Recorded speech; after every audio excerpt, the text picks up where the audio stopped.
Today, we are delighted to speak with Alexander Ott, the co-founder of Aegis Consent. He has been at the forefront of developing systems that address sexual misconduct with empathy and precision. He's also the director of communications at P.A.S.S, People Advocating Sexual Safety, where he leads national conversations around consent culture, education, and legislative advocacy. His work is shaping the future of how we understand accountability, empowerment, and prevention.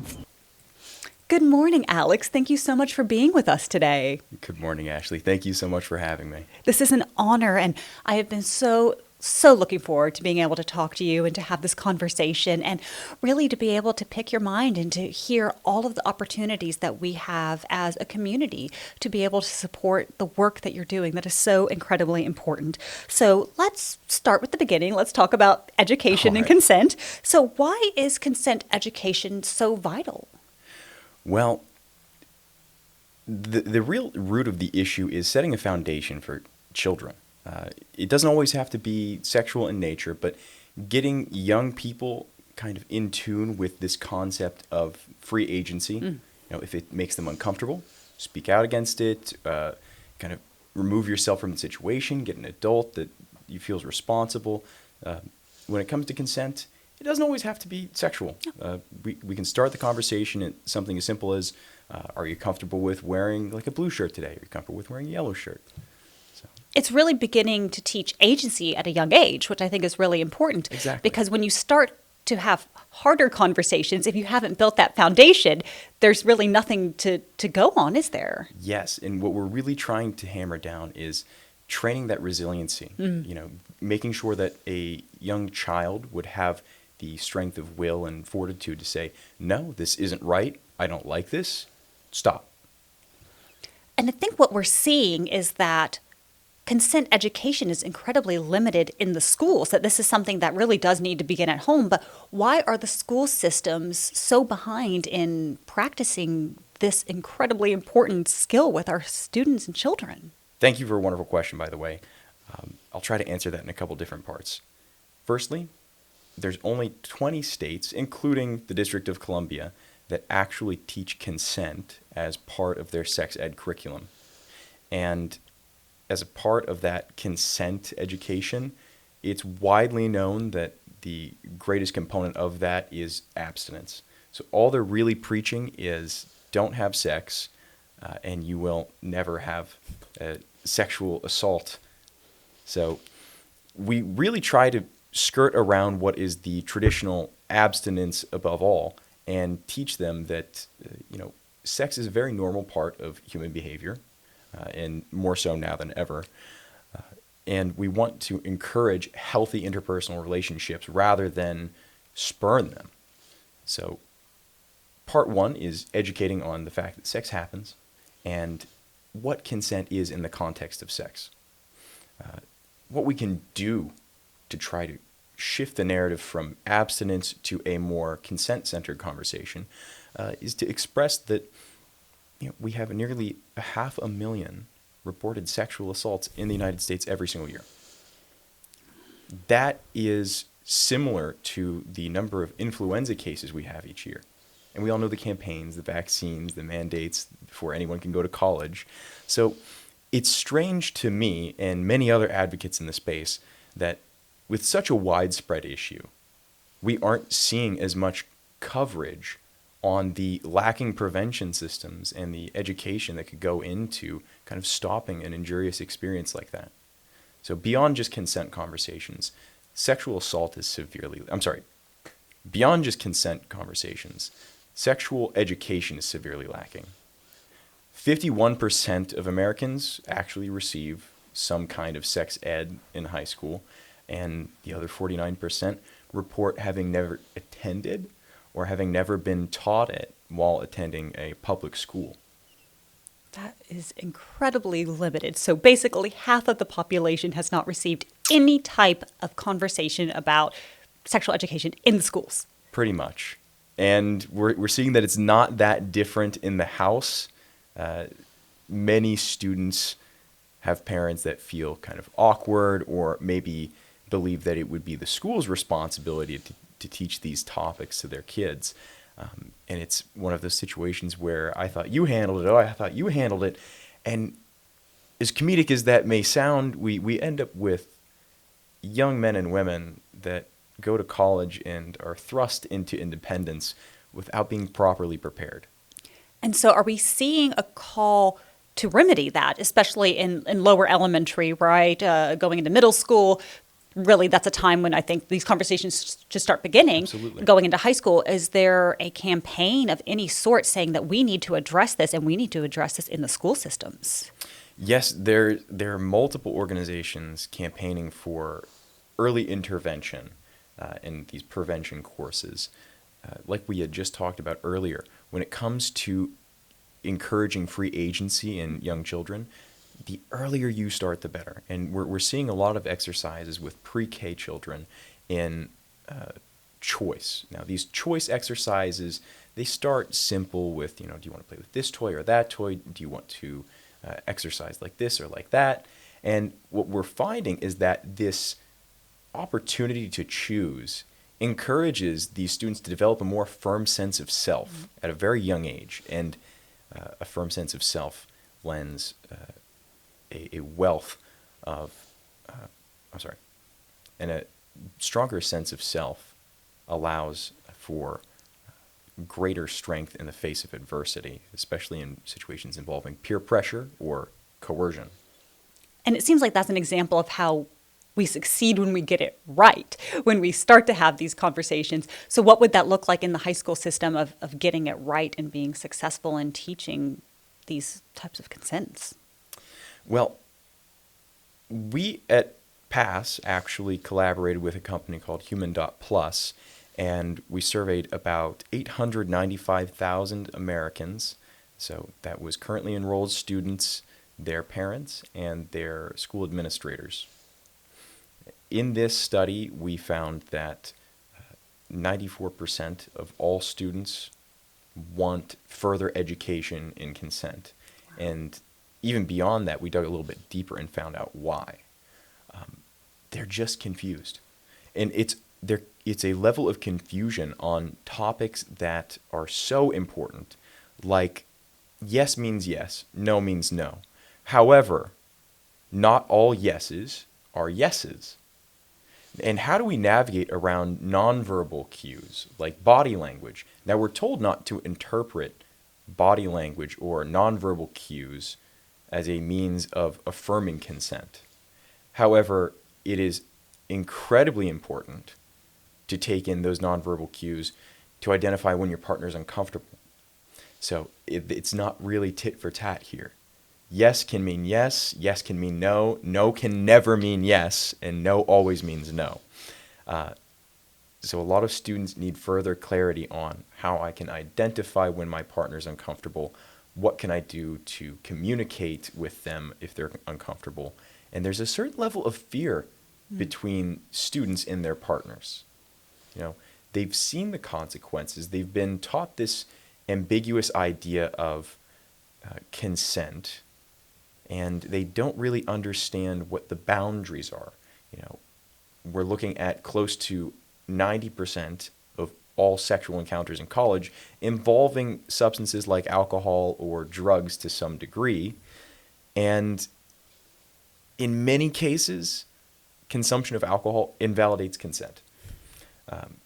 Now, depending on your jurisdiction, like I know the state of New York has certain thresholds for intoxication, meaning you can share a glass of wine with your partner, and if you're both of sound mind and body, you can give and receive consent. But the question for a lot of these students is, what's that limit? What's that threshold? When does it become unsafe? And especially if you are not of legal drinking age and you are in a situation, Yes. I would assume that would invalidate consent completely.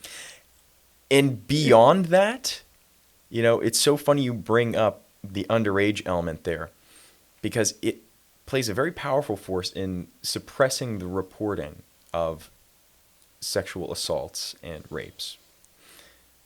A lot of victims have fears that if they were drinking and they're underage, should they report, they may face consequences, legal consequences, for their acts rather than find justice for the crime that was committed against them. And that plays into a whole slew of issues that impact reporting. So there's fear of retribution from their peers, from administrators. I'm no stranger to seeing these kinds of events happen myself. And I can say it's very real. Those fears are not unfounded. So the underage element is so perilous when it comes to alcohol and substances. But also, think about the inexperience of these children. Anytime I got called to the principal's office, I was shaking in my boots, even if I did nothing wrong. So in a vulnerable state, I can't imagine a situation in which a student would feel comfortable coming forward to try to find justice when they have these burdens weighing them down. I think something important that you just pointed out, maybe inadvertently, is you use the word children, which they are children. Anyone Exactly. who is under the age of 18 who is engaging in sexual activity, they are a child. But to that point, just because you have turned 18 and you're at college away from home for the first time, that does not make you a world-wearied adult either. And so I think that there's some issues there. What happens as soon as children basically go to college and suddenly they're on their own for the first time?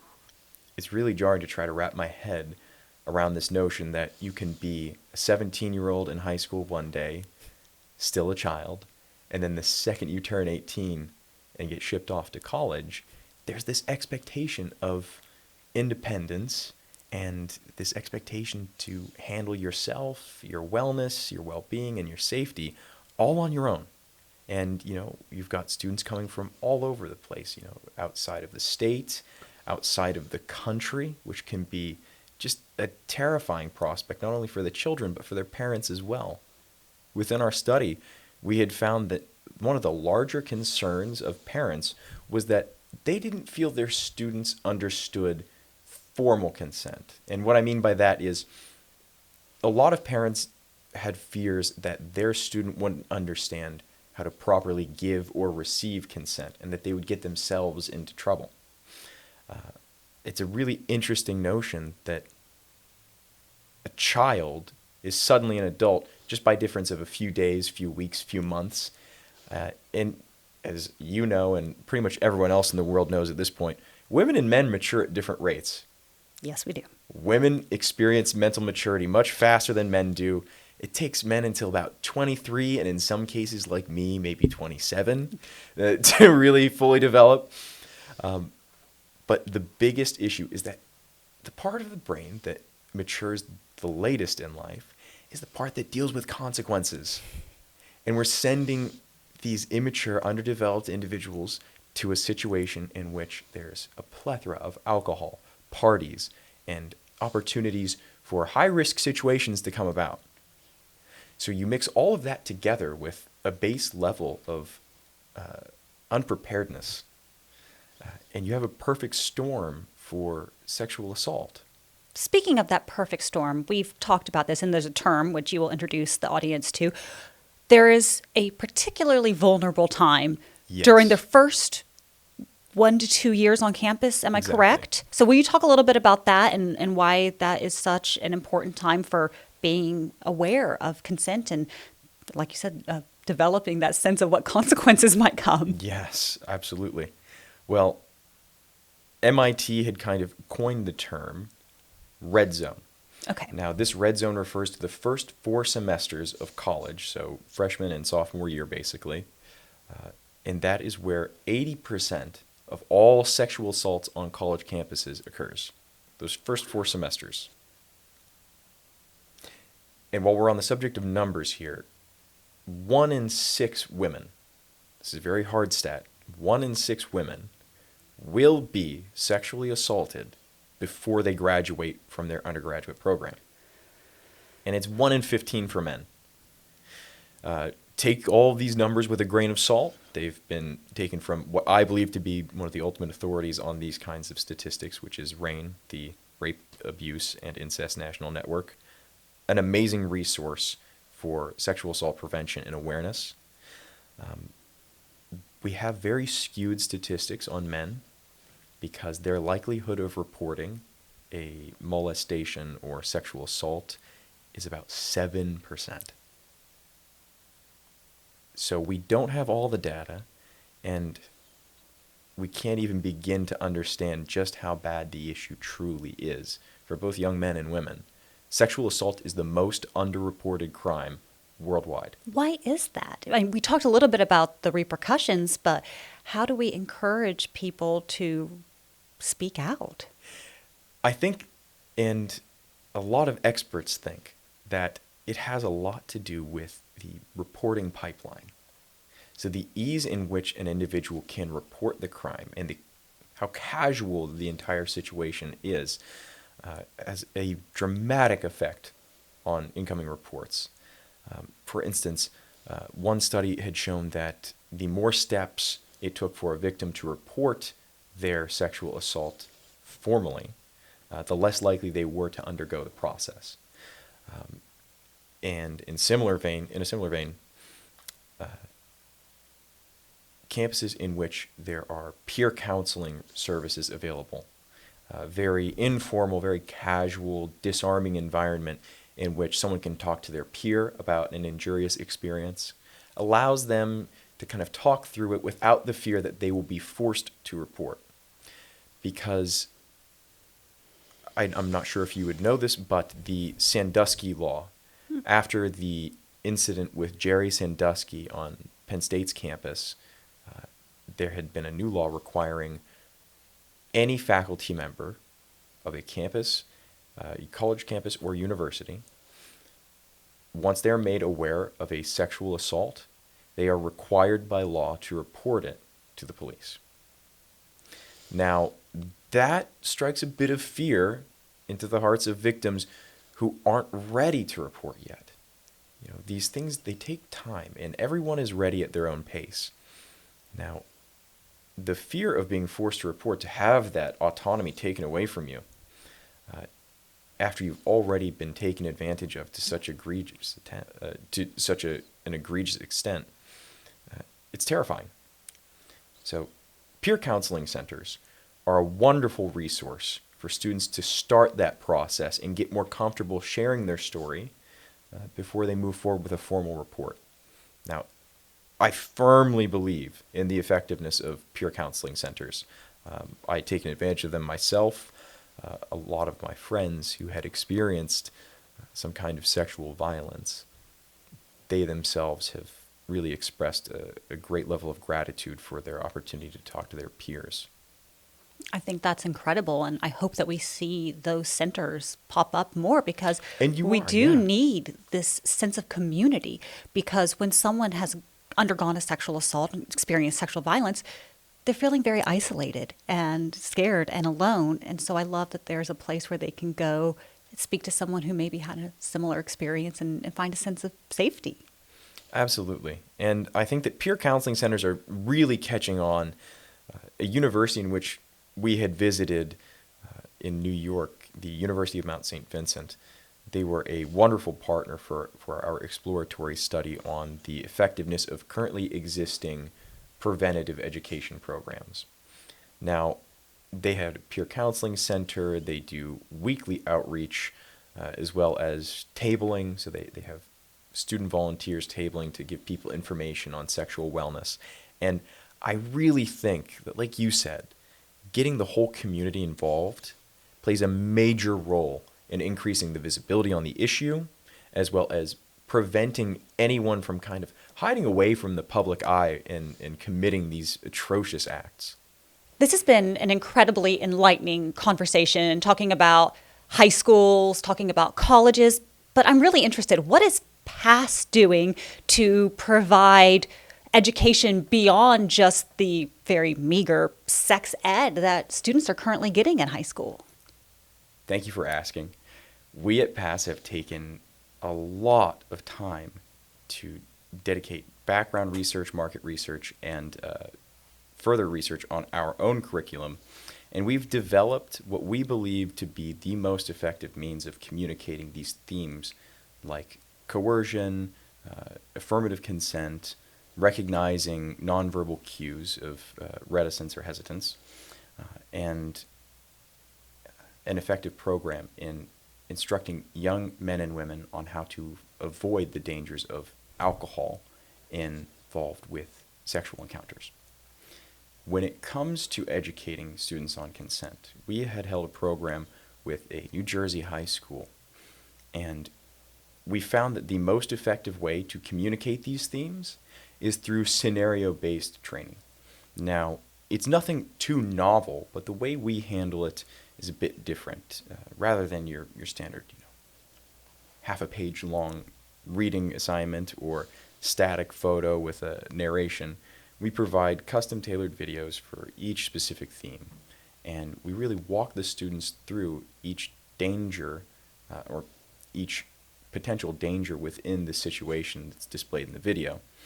And we found that in themes concerning coercion and alcohol, that the comprehension rate went from 0% up 100% in those two specific areas, as well as a 17% increase in general comprehension overall.